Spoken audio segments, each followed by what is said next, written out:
Never know, we might bump into you, and you could show us some awesome things to do as we're passing through. We're passing through. Beep, beep. Alright guys, we're out in the car again, passing through Plymouth today. But when people think of Plymouth, you know, they can think of the Plymouth Pavilions where you can watch a good show, maybe the town centre where you can get some shopping done, or the Brittany ferries if you've ever been on holiday from Plymouth. But I want to show you a side of Plymouth that I didn't know existed until I'd lived here twice. I'd lived here once, moved away, as I like moving, and then I moved back, and then I found a side of Plymouth that was absolutely beautiful and offered just that extra bit. Oh, sorry, there's some potholes here.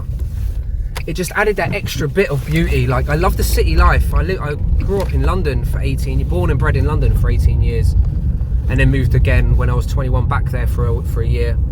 So I know what the city life is like. I grew up in the city life, but finally moved down to the southwest, the Tor Bay area, when I was 18-ish.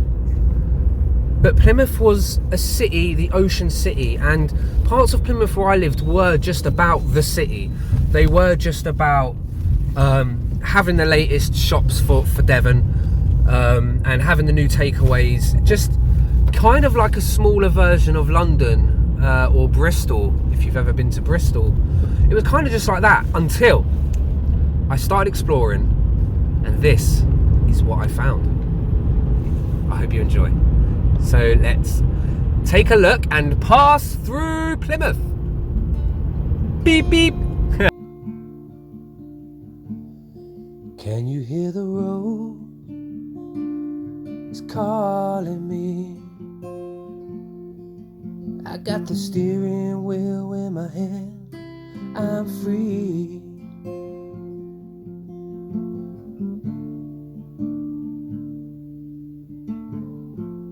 Now I've decided first to come here to one of my favourite places called Saltram. And Saltram Grounds holds Saltram House. Saltram House is pretty cool. There's a cafe up there, a little park. You think you get the horses or the cows up there, and yeah, it's pretty nice up there to chill. But really the beauty about Saltram is the grounds it sits on. Now where I've parked in the supermarket car park over there, because I came in from the other way I normally come in from. So to get there, we're actually going to walk underneath the A30, which is pretty cool. Let's see, we're underneath part of it now. Hey, there it is. Right underneath the A30 here, coming into Plymouth. You can see the cars there driving past. This is one way you can get there. Oh, the train. We're just about to go over that bridge. That was I might wait for the next train, get a shot of it. Well, I have no idea when the next train's going to be. And I don't fancy standing here for 20 minutes. But that would be a cool shot, wouldn't it? Maybe on the way back if we're lucky.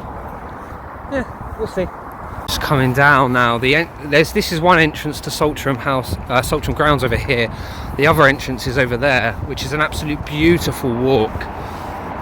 One thing I've always noticed about when I come this way, as you can see, well, I don't know if you can see it from here, but people have tagged their names right up there, and that's like a, what's that, 40-50 foot drop. I'm not a massive fan of heights, and when I see people have climbed 50 foot underneath the bridge to put a tag name, gives me the heebie-jeebies. Wow. Now it's starting to get really pretty. Yeah, I lived in Plymouth before for around 4 or 5 months. I've been here this time a few years, but never knew this place existed. And this is a 10-minute drive outside the city, this place. It is so beautiful down here. It's like you're out in the country again all of a sudden. The Saltram House was built by the Parker family and made into a summer residence in the 1740s, I believe it was. You know, and it's a pretty big house to have for just a summer residence. I didn't know that until I done a bit of research.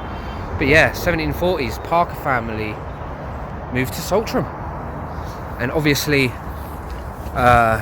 it's still privately owned, but I think it might be owned by the National Trust now. I know the National Trust definitely look after the grounds, but the best thing about it, it doesn't matter who owns it. During the day until quite late in the evening, it's open to the public. Come walk your dog, come ride your bike, have a picnic, bring the family. I mean, look at the views. Goes all the way down. You can literally walk all the way back towards town from here.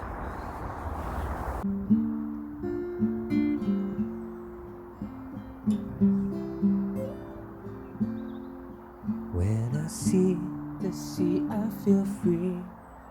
Feel the sand beneath our feet. When I see the sea, I feel free. Feel the sand beneath our feet.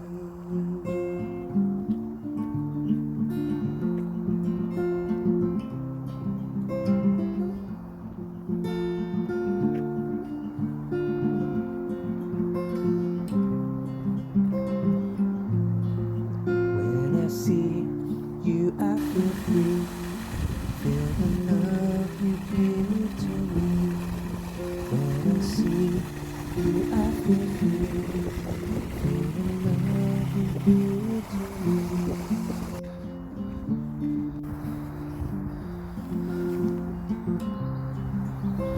It's a cool looking bench.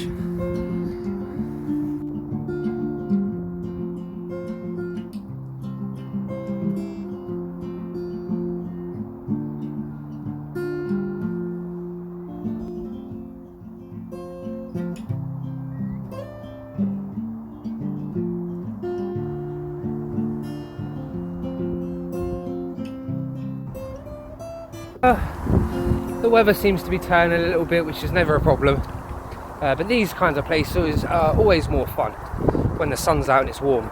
Spend a good few hours catching some rays.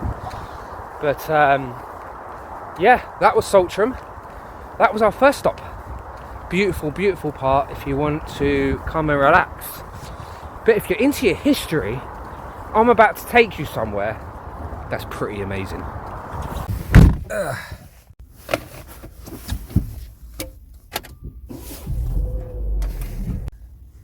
Time to shoot off to the Mayflower Steps.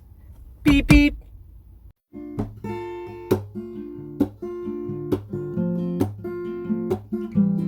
I can hear the roar. I said it's calling me.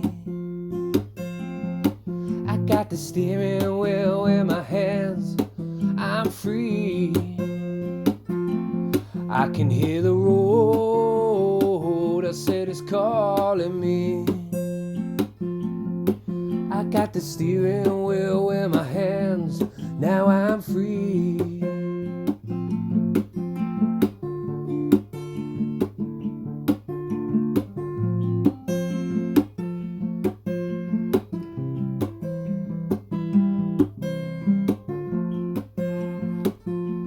Can you hear the road? I said it's calling me. I got the steering wheel in my hands. Now I'm free. Can you hear the road? I said it's calling me. I got the steering wheel in my hands. Now I'm free. I got the steering wheel in my hands. Now I'm free. I got you riding along right next to me. With you right by my side, I'm free. Now the Mayflower Steps sits on a place called the Barbican, which is absolutely beautiful. It holds all the boats, the big yachts around here, and the aquarium, Plymouth Aquarium, which is the UK's deepest tank and largest fish tank, is right over there, 5 minute walk away. Mayflower 1620. These are the steps that the 102 pilgrims in 1620, Christopher Columbus, voyaged over to North America. 51 pilgrims survived the journey, and when they got there, the North Americans, the Native Americans, the Indians, saved these pilgrims with food and water and offered them meals, and that is where the holiday Thanksgiving comes from. Well, our time in Plymouth so far has been amazing. I've loved the history and the beauty of the place, and I absolutely love living here for that reason. The fact I get to come and see the Mayflower steps in all of their glory is just incredible for me. I love history, and I love being able to go back and look at it, the original part, and know that people were there, the original people, the true stories. And isn't that what the human race is based on? Amazing, glorious stories that we can look back on and use to inspire us for the future.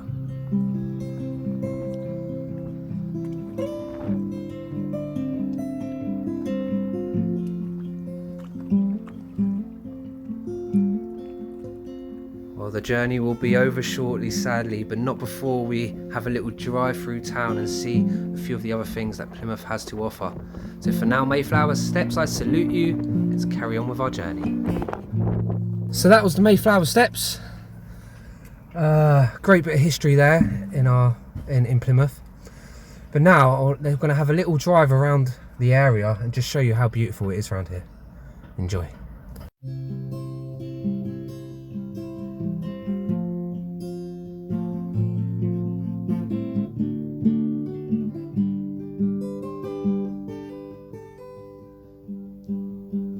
We'll shortly be coming up to the Plymouth Lighthouse, something that Plymouth is quite famous for. In fact, when you drive into Plymouth, you will see the Ocean City and a picture of the lighthouse on the side of the motorway.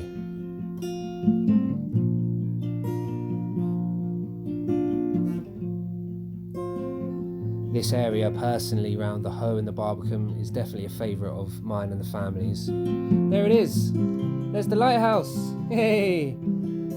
Such a cute looking lighthouse. I don't know why, I just put smiles on people's faces.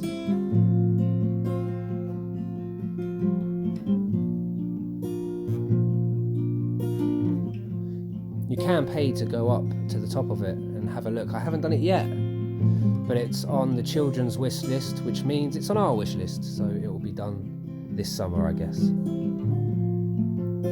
But why not? We'll film it. We'll film from the top of the lighthouse next time we do a passing through Plymouth video.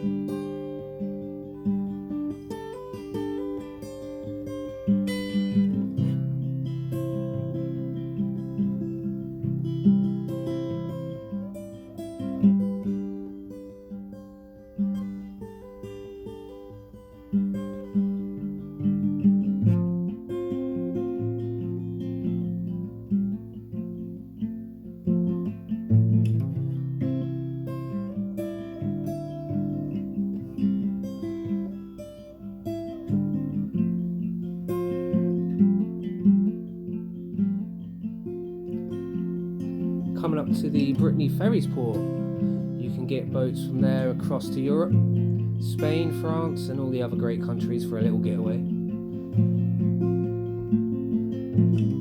It really does have so much to offer, this city.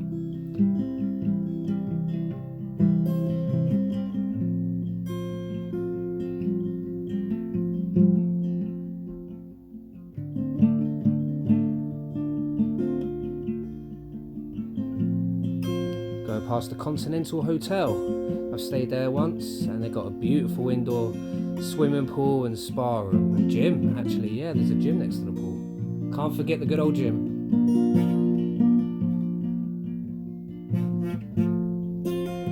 And here's the Plymouth Pavilions if you're into watching your big celebrities. Me and my wife actually went there and saw Peter Andre performing in Greece, which was an incredible night. So if you're into your big bands and pop stars, Plymouth's one of the only places that you're going to see it in this side of the country.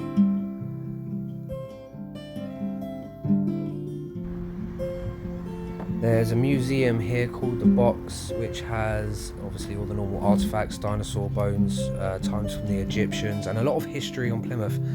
There's lots of shops here. There's a big mall and indoor shopping centre park right here if you're into your shopping. So Plymouth really does have something for everyone. It's a great place to live and a great place to come and visit.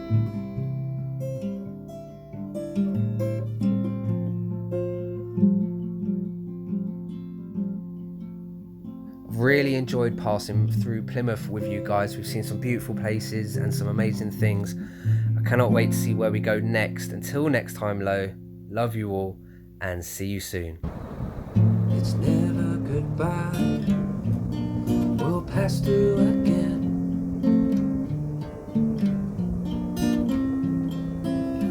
It's never goodbye, I'll see you again, my friend.